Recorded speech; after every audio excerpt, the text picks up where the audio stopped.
Can you both tell me a little bit about how did you end up in Dallas, and what school did you go to in Dallas, and how did you meet? Yes, he written a book, how I met jazz.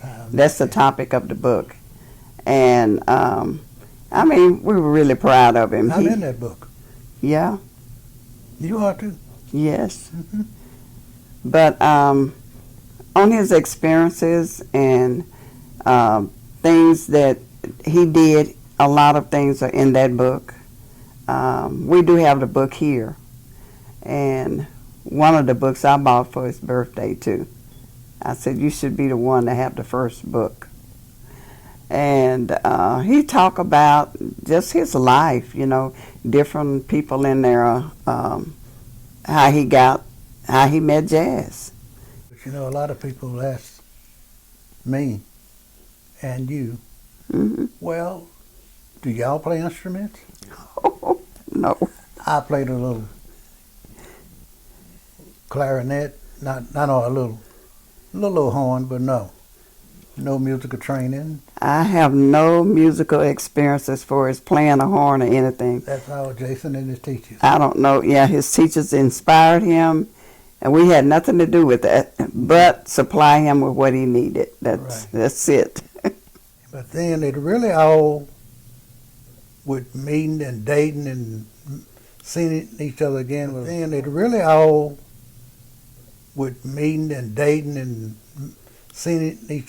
was on the corner of Jamaica and Foreman when I was working at Big Jackson's store. Mm-hmm. You would come by there on your way to the Dale set.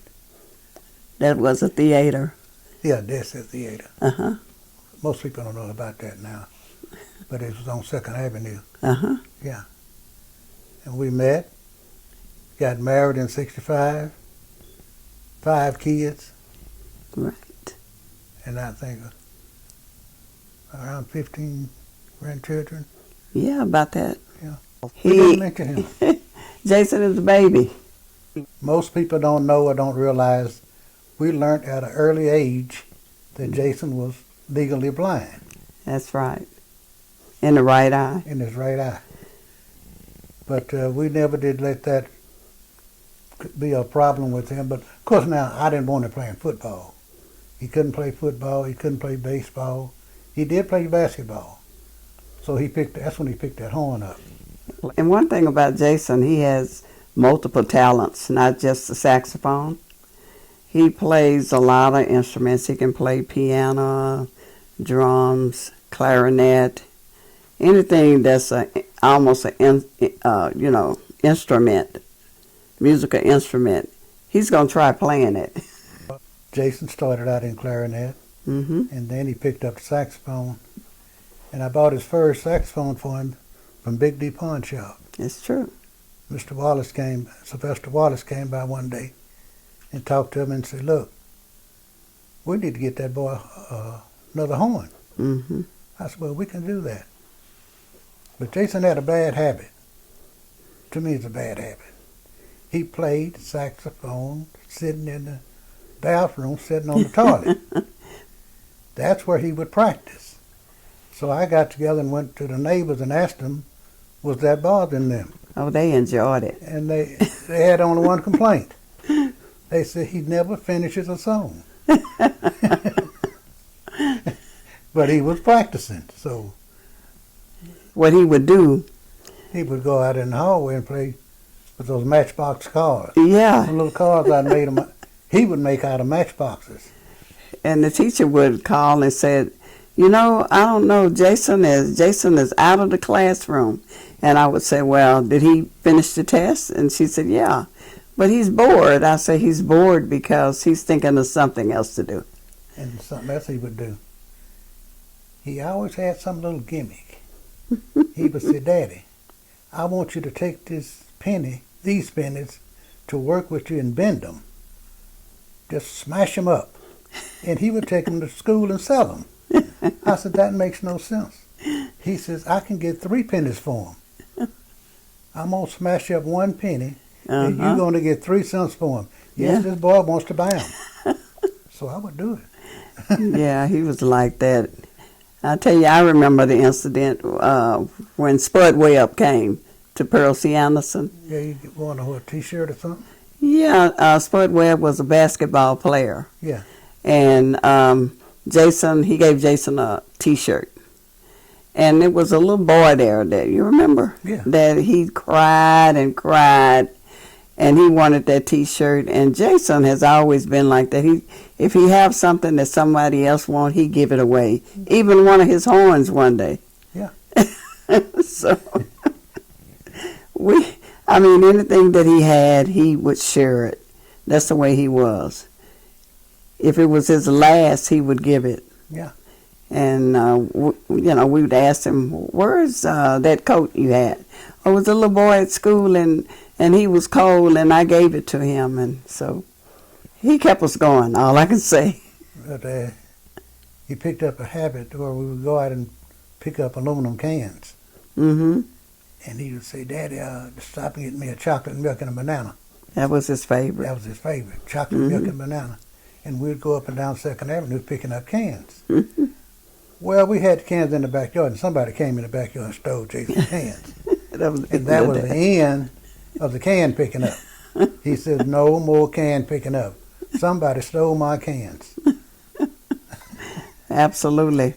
One of the things about Jason, his likes was South Dallas. He loved South Dallas. The neighborhood that we grew up in, he was the type of kid, just was a giving kid. And he showed a lot of love. Well, after that, he started playing saxophone at the church. Oh, yeah, that's right. He played at the church, and I told him one day, I said, look, son, you're playing good.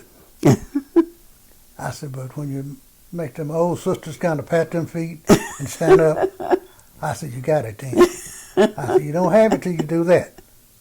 So Yes. he came back one day and told me, said, Dad, I did it.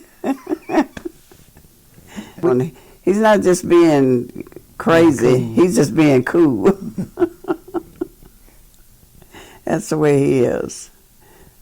Jason went right on about his business, didn't he? I said no football, no basketball, but I said that, but that didn't mean that didn't happen, because he played street football, played basketball in the backyard, and enjoyed it every day.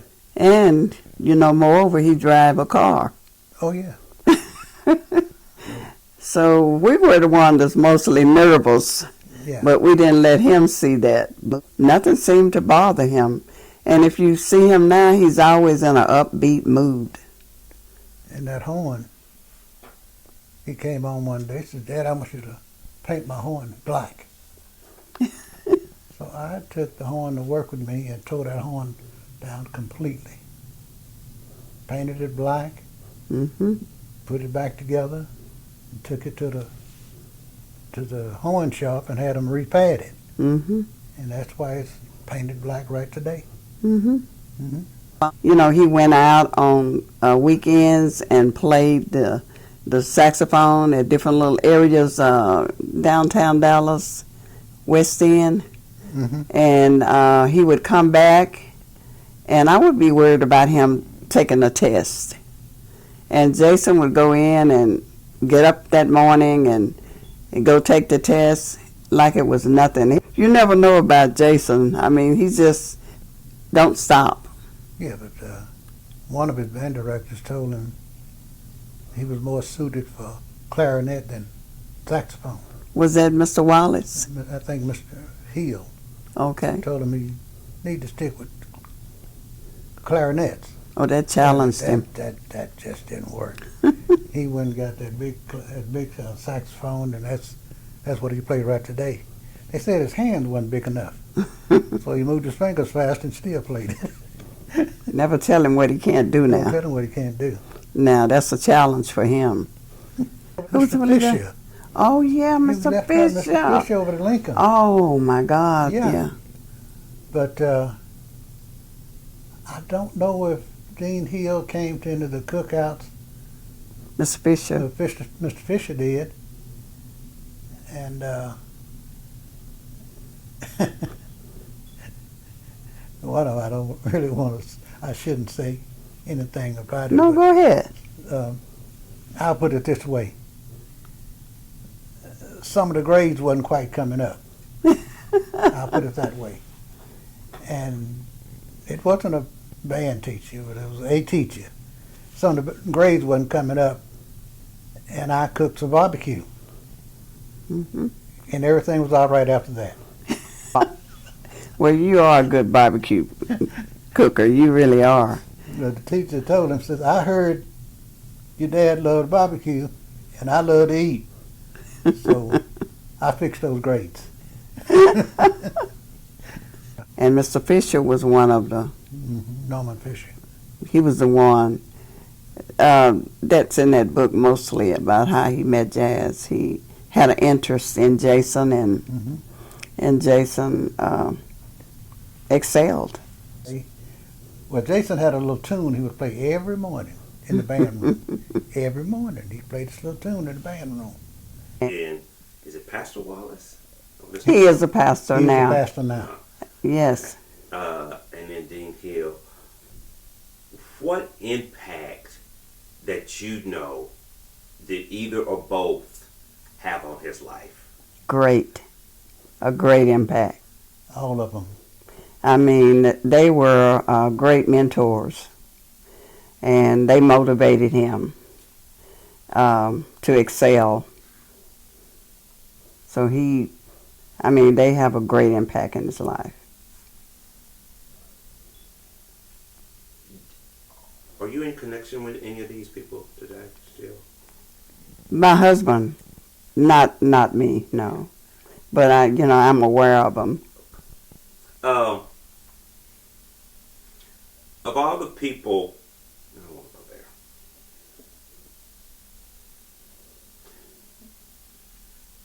With the book that Jason has written, Mm-hmm.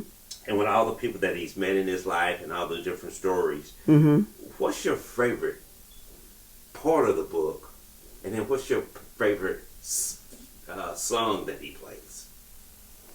Well, the favorite part of the book is inspiring. That he said that one things that he liked was hearing his mom sing the old songs and stuff. The sounds. He said he just loved to hear her sing. And the best song that I loved that Jason played was My Melody. My Melody was it. And he could play that all night if he wanted to, because it would just make me relax at night, sleep. I mean, he didn't have any limitations on when to play that horn. So I loved all of it. And you, sir? I like My Melody also. But one thing he used to do when he would practice holding the air in his stomach versus in his jaws. And sometimes that take quite a while on practicing because he did it over and over again. But I do like My Melody. There was another one too. Which one was Amazing Grace. that? Oh, yes. Mm-hmm. Mm-hmm. Amazing Grace. Yes. And I mean, that is just beautiful. That he would continue to excel in what he really likes to do, and that is in music, excelling in his education. That's what I want for Jason. and he can have a good conversation with his parents. That's what I like. I think he's on the right track, and I want him to continue to excel in that manner. Otherwise, during that time, how hard was it when Jason saw something he wanted horn-wise, and maybe you could get it or you couldn't get it? How did you handle that? We worked 2 jobs. We were going to get what he needed. Whatever he needed. When I heard about the horn was that Big D pawn shop, I immediately went up there and purchased it. We were going to get that horn. It was just the prettiest little shiny thing you ever want to see. And then he wanted a mouthpiece. And then he wanted a mouthpiece. And this mouthpiece was, I think, $170 at that time. Well, they asked me, says, well, what strength do you need? Mm-hmm. I didn't know what strength to get him. Mm-hmm. I said, well, he's in about the 9th grade, and he's a pretty good player. Mm-hmm. La-di-da. Okay. Mm-hmm. They chose a strength, and we got that $170 horn. Mouthpiece. So we were going to get what he needed. It didn't matter.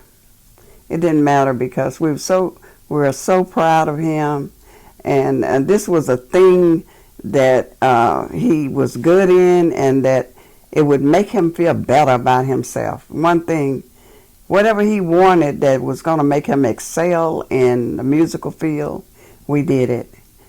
And at the time, we had just moved into another neighborhood, and the one in particular on Hancock Street. And it didn't matter. We paid all of our bills, and he could work 2 jobs and I worked 2. It wasn't consistently. It just when needed. Now, you hear us talk about horns and horns and horns. Jason might lead you to think that he can sing. But he did a little thing and sent me a video of it. And he asked me, well, Mama, how did I sound? And he sounded great. He did. It was a real smooth melody. Maybe do a little rap with it. Yeah, he just have excelled in so many things, and we're just so proud of him. I'm telling you, if you talk to him, you will see that his vocabulary is way up there. But he's done well. As coming into the house, you see a lovely house, but I see trophies for Jason. Can you elaborate on some of the trophies that I see?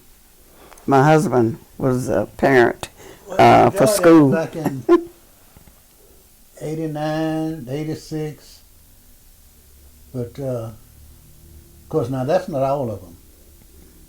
A lot of them didn't make the trip. Got lost, and different things happened to them. But that's just a small amount of them. And you see the one here from God's property also. But exactly what was what, which ones, I don't know. And one was for a runner-up for Mr. Lincoln, back when he was at Lincoln, I think in 86, 89. But as far as describing each one of them, I couldn't. Well, a lot of let him them. do that. Yeah, musical.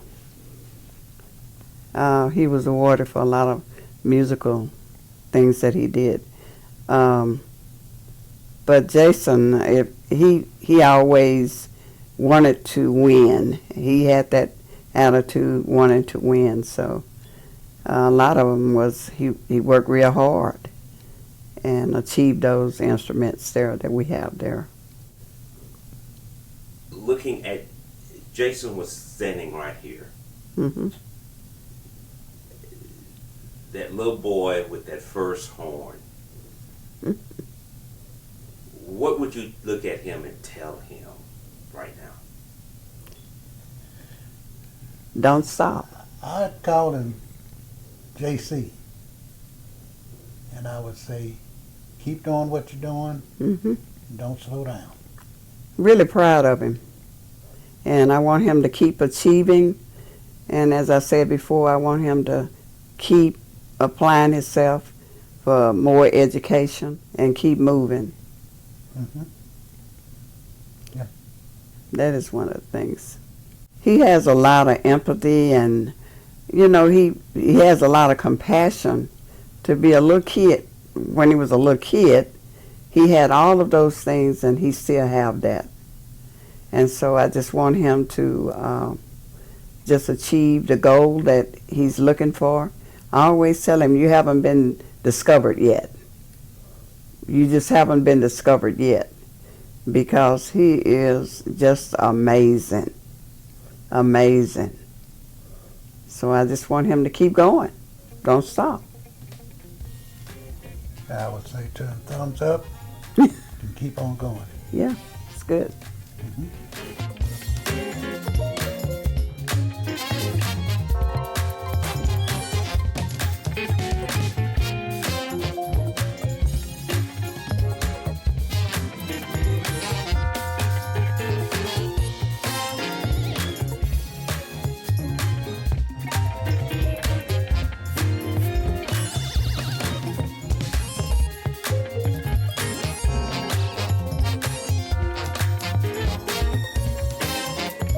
That was Jason back there playing. That was terrible.